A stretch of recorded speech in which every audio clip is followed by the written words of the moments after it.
اگر مخکې هم در سره شریک کړي وو، بیا هم ځینې دوستانو دا غوښتنه کړې وه چې څنګه کولی شو د ښوونځي کتابونه په یو ځای باندې ترلاسه کړو.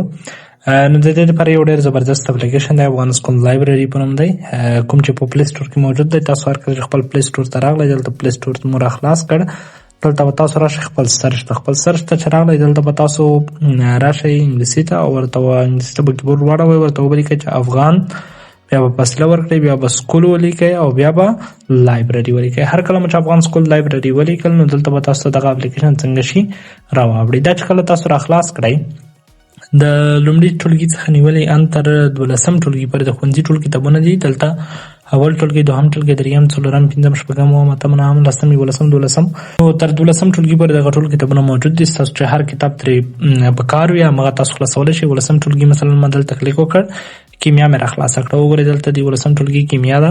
لومړی سر کې دا تاسو نه لږ ډاونلوډ غواړي، ښه تاسو لازماً مجبور یې چې دغه ډاونلوډ کړئ. هغې وروسته ته کولی شئ چې فری استعمال کړئ. مثلا 12م صنف بیولوژي ده، دلته وګورئ لاندې ستاسو کتاب د ښکته کېدو په حال کې دی، نو تاسو په خپل انټرنیټ ورته وصل کړئ.